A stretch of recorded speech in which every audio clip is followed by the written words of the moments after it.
Well, again, my name is Gabe Zollner. You know, I had an exciting time on my computer a few days ago, and I called my FAA licensed, authorized medical doctor so I can get my biannual medical. Private pilots have to have a biannual medical every 2 years. That's why it's called biannual. And in order to continue to be able to take advantage of the privileges, you also have to demonstrate proficiency to an FAA designate, actually flying an aircraft and also answering a whole series of questions. So there's two parts to keeping your license active. Anyway, so I called the FAA doctor's office and I made an appointment. The admin had asked me to go to the FAA website. And she asked me to look for a particular document that I would have to complete. And once I would have completed that document, then that software program would have given me an access code. And she asked me to write down that code to bring that access code in when I see the doctor. Now, the idea there is that the federal government decided to save a lot of money and go paperless, which I guess isn't a bad idea.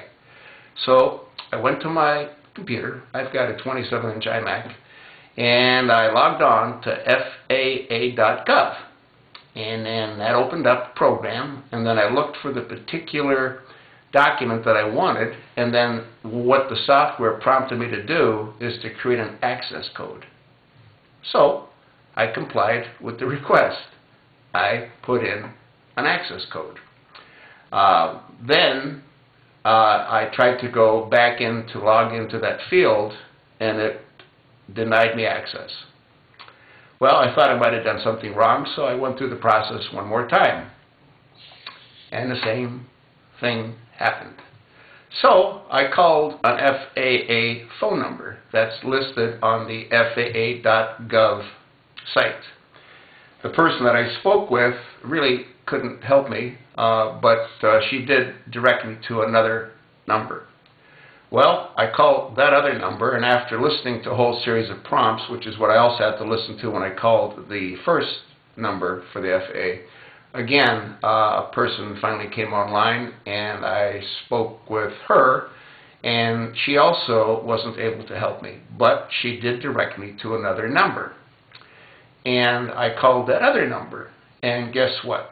After a whole series of prompts, another person came on, and she was kind enough to direct me to another number. And I told her, this is absolutely ridiculous. I've spent 2.5 hours trying to figure this thing out, and I can't get it done.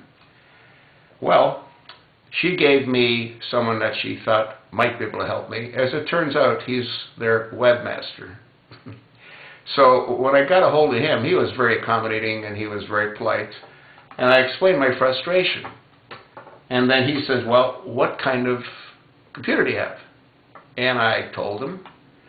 And it was a 27-inch iMac. And he says, well, you have to really go to a PC because we don't support Apple's operating system.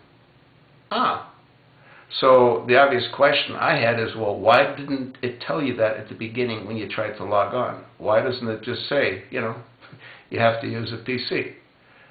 He apologized, and he said, well, this is what happens when the government sort of tried to rush out programs to go paperless. Does this give you any kind of clue as to what we can expect from Obamacare? I mean, they can't get this thing right so you can fill out a form to submit to maintain your pilot's license. Anyway, so what I did is I thanked him for his time. He suggested if I want to go to the library to get onto a PC. I said, well, you know, I'll call my doctor's office, see if I can borrow one of theirs. Well, I did that. And then I was assured I'd be able to have access because they have a spare PC. So I drove over to the office the following day, and there was a lineup of folks that wanted to log on to their PC so they could get their access code. And I said, you know what, I think I'll wait. And I left. But what I wanted to highlight here is, once again, this is what happens when we have a government that tries to bite off more than they can chew. Now, can you imagine again what's going to happen with Obamacare? Can you imagine the billing issues? Can you imagine their death panel, the questions? I mean, this is completely insane. This government is totally dysfunctional. They're neophytes. They're trying to play in the real world, and they haven't got a clue of what they're doing. If you don't believe me, if there's any pilots out there, go try to log on to the FAA.Gov site and put in an access code off of Apple. It can't be done. Anyway, I thought you'd find this to be of interest, especially to those people out there that do fly. Hope it helps. It sure would have saved me 2.5 hours if somebody would have told me what I just told you.